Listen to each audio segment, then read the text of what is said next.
as you heard, I had such a beautiful childhood. So supportive. And there's so many good memories. And I was trying to think of the best ones. And I texted Marley, I don't think my speech is that good. And she said, how can you convey mom's power in a speech? You can't. So I'm just going to do the best I can. Miles told me I shouldn't cry because it might be too loud, but I think he's confusing me with Ronan. She was so kind. My mom was so kind, just a really kind person. And she worked so hard. She was so good at her job. And family was so important to her.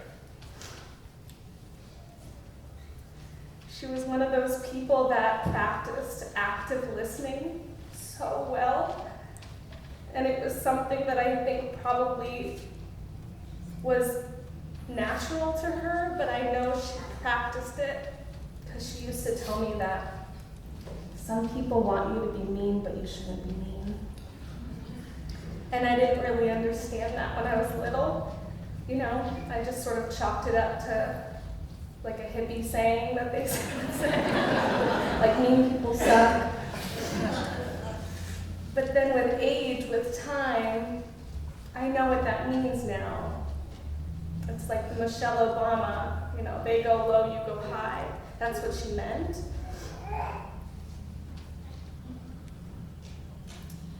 She would find you in a busy room, and there were so many people there, and she would sit with you, and she would look you in the eye, give you all her attention.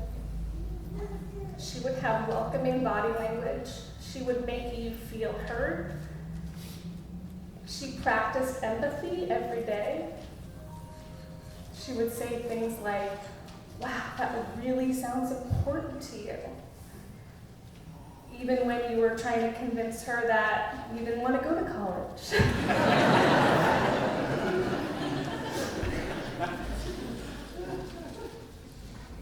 She didn't pass judgment. And she really made space for people. And that made her a really, really good mom. Really, really good.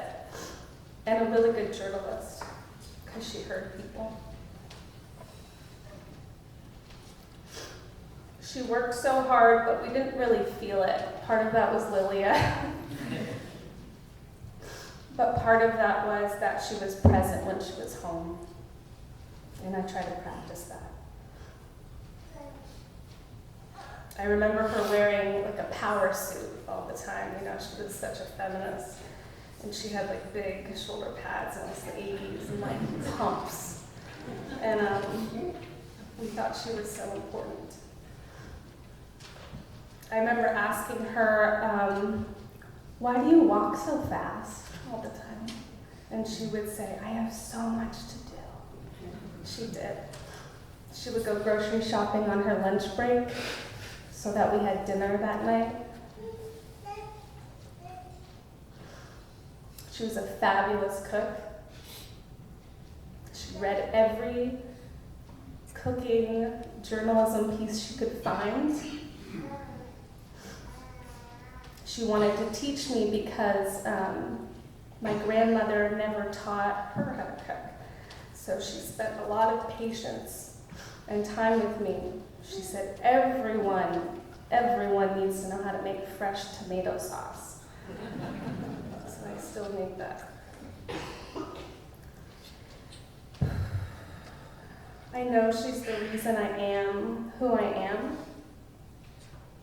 The reason that I ended up going to college, that I do the work that I do, that I prioritize my family, that I advocate for feminist values, and that she lives on in me and my children, and she's going to be so missed.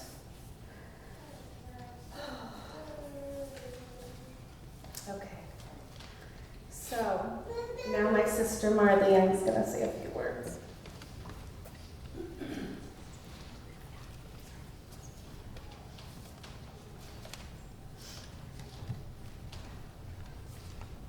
Hi everyone. Thank you so much for being here. Friends and family, to honor the memory of my mom, Karen Newell Young. As many of you know, I recently became a mother myself just 3 months ago. And as I reflect on the kind of mother I want to be, I look to my mom's compassion, morality, and kindness to guide me. She was a great mom. She never judged us, even through our somewhat rebellious teenager years and obnoxious know-it-all college years. And I never felt I had to hide anything from her. We could talk about anything, while at the same time, her high expectations of us were so clear. She wanted Allie and I to challenge ourselves and push past our comfort zones. She always told me that one of the reasons she pursued journalism was because it would force her to overcome her shyness and talk to strangers. And I always took that to heart through challenges in my career. And starting when we were very young, she instilled the values of feminism in Allie and me. She would buy us little gifts with feminist messages, rulers with famous women rulers on them. And I didn't always understand what she was trying to convey to us.